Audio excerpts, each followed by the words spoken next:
we kind of touched on rotations, but like overall, what have you thought of JB Bickerstaff's rotations? Like, do you like them for the most part, or is there maybe some people have mentioned this week not riding someone like riding the hot hand to say like overall have you liked his rotations? Um, it's like a thing of like it's yes, I've liked them for the most part, right? But when we do the comparative aspect of it, where it's like compared to last year, it's like it's not even it's night and day, right? Like it's a lot more of a tighter rotation, a lot more of a focused rotation than it was last year. Where for the most part, it makes sense. I did have an issue with, especially the first two games, how Simone has been used because I feel like when you have someone that can shoot the ball like that, and I think he's also overall a skilled basketball player. Where obviously you want him for his shooting, but he's someone I think that for a wing is great on the boards. I feel like he hasn't really been used to his potential thus far. So that was one thing that has frustrated me thus far, and I think the same with like the riding the hot hand type of thing. Taking out Beasley last night for Tim Hardaway was a little head scratching for me, just because Beasley has been great thus far, and I think it's also a thing of I don't really understand. I understand you need bench scoring, but when you have Tim Hardaway in the starting lineup, thus far he hasn't really contributed much of a positive. Like obviously he's good for a three here and there, but defensively, not really a great defensive presence. Beasley's not necessarily an all-world defender, but he's going to give you a little more than Tim Hardaway does. So I've been just a little confused on why Tim gets the starting position and finishes out games over Malik Beasley. But overall, I would say the rotations have made sense. I've liked the staggering of Cade and Ivy a lot. I think that's something you're going to really have to rely on until you end up getting an actual backup point guard. Because, like, I mean, I've talked to like I have no breath in my lungs about this. Sasser is not a backup point guard, right? Like, Yeah. if you want to use Marcus Sasser, use him as a scoring guard rather than a lead ball handler who's, because that's just not his game. So I think until you get a actual backup point guard, and I think that is one thing I've taken away thus far is when you take out Cade and you leave Ivy in, I don't know if the staggering has actually been that beneficial. I like the act of staggering, but I don't know if I really like what it's resulted as. Because I feel like the minute you take out Cade, you can always see the momentum change. And I like I said, I've raved about Ivy thus far. He had a great preseason.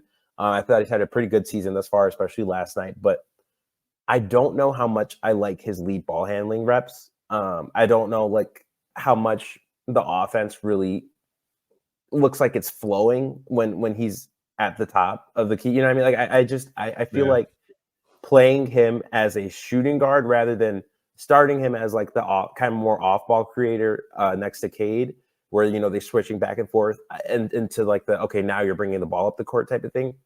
I would rather them just go out and get a backup point guard and use Ivy in that shooting guard position. Whether if you want to stagger, sure, but get a point guard in there at the same time, because I don't know if I really think I don't think I've seen a lot that's been encouraging in terms of him being the backup point guard and the starting shooting guard at the same time. But that's just Yeah, I mean, I kind of feel like the Cade and Ivy stuff, it's just like kind of your turn, my turn when they're out there together. Yeah.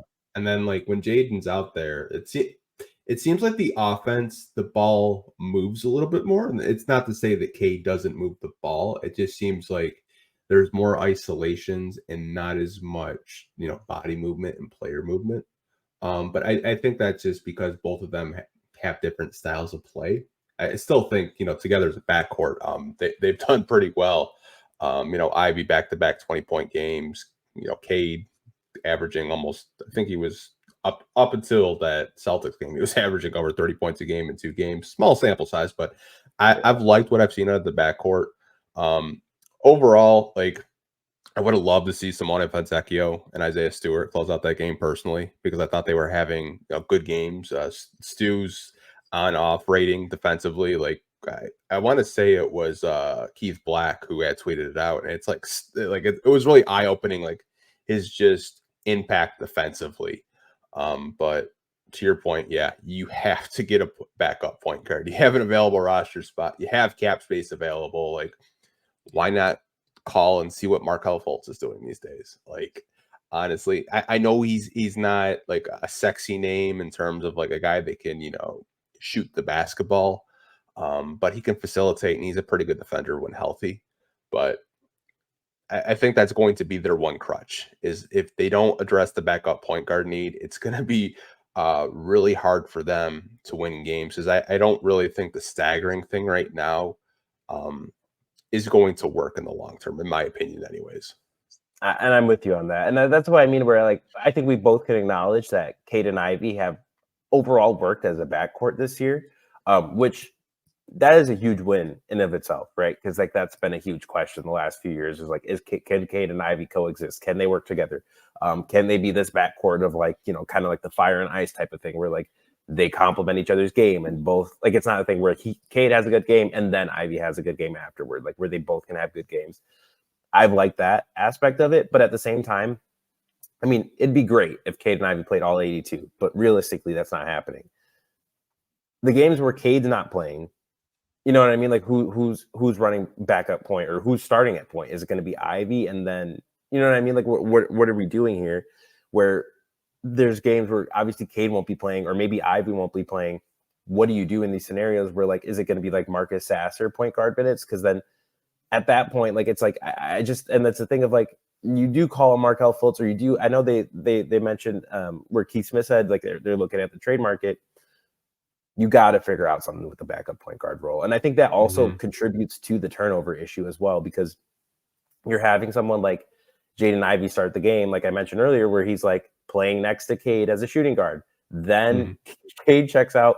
And I was like, okay, Ivy, now you're taking the ball up the court and you're going to, run the offense for a little bit. And then Cade comes back in. And it's just this switch in, switch out, switch in, switch out type of thing. And it's great, right? Like I like that you can have players that are skilled enough to do this, but it doesn't really work.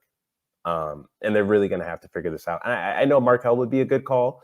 I would like to see them go and get a veteran point guard, someone who can kind of control the pace, because I feel like a lot of times, and this was a thing last year, and it's already a thing this year, where sometimes I feel like if they have the momentum, they get too excited, and then they start making like those turnovers that make you scratch your head, or when they start going down, it's like those careless turnovers that then they're kicking themselves for. I think they really, and this is something I've probably talked about before, where Cade hasn't really had someone, neither has Ivy, honestly, who they can go to as like, and this is the thing of like, the point guard position, who's been their veteran point guard? You know what I mean? Like who have they had to learn from thus far?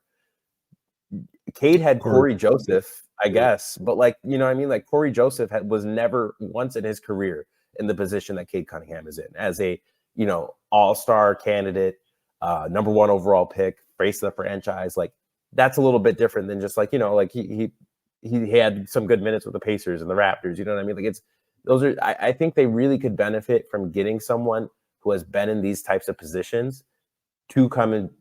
That's obviously still able to play, to come and show them, hey, this is how it's done. Now do what I do. You know what I mean? It's easy to just coach and say, hey, like we need you to do X, Y, and Z, versus sometimes it helps to have someone to show it.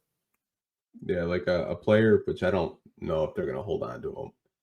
Malcolm Brogdon to me would be really interesting from Washington. I don't know if Troy Weaver and company. I know Troy's not the GM, but I don't know if they want to do the Pistons a favor, trading a guard of that caliber. But maybe like a player like that, a guy that is a really high level player, could be a backup point guard, could close out games if you need him to close out games. But like I'm just kind of thinking in the back of my head, like a veteran point guard or a point guard in that kind of caliber that could come on in, close out games, be a mentor, and help this team grow and stack some wins together. I think Malcolm Brogdon is a great pull. Honestly, I think this is a divisive one. If Russ never signed with Denver this past offseason, I think that's someone that honestly could have helped. Not with the shooting, obviously, but yeah, in terms of that veteran presence, and I know like people have a lot of opinions on Russ, but like, you know, is it someone who's literally been an MVP of this league that has a similar play style to Jaden Ivey and was a franchise point guard, much like Cade Cunningham? You know what I mean? Like, that's someone that they could have learned from. It's hard to say like who will be available, you know, especially within like this tier. But I think that's something worth exploring, and I'm sure they're working the phones to try and figure that out. I think just sooner than later. I don't think that's something they want to wait till the deadline for. No, I mean, you could go the G League route because there are some, former, players that have played in the NBA that are trying to get back in the NBA. Like, I remember Trey Burke was just killing it for the Stockton Kings when he was over there. But I don't know if you want to have, the Michigan backcourt of Trey Burke and Tim Hardaway back here. But hey, man, I don't know. I think they will address it eventually. I think Trajan was just he wanted to evaluate the team, and maybe within that 10-15 game sample size is enough for him to see that they need to get like a veteran backup point guard, because to your point, Marcus Sasser, I think, has played maybe like 3 minutes all year. Like, he's barely been playing. So we're gonna have to wait and see what happens there. Yeah, and the few minutes it was in the Indiana game where he played, I thought he looked great, right? But it wasn't because he was the lead ball handler. It was because like he came in, got a three, was a pesky defender, and then checked out, right? Like that's really like all you need from Marcus Sasser is like being that perimeter shooting threat and being a perimeter defensive threat. That's literally it. That's all you need from him. I think when you force him to play outside of that, that's when you start getting the turnovers. I remember preseason, I think it was the Phoenix game where it was just like I was like, how many times are we going to turn it over? Like it was getting a little bit out of control. So I really think this team needs a backup point guard.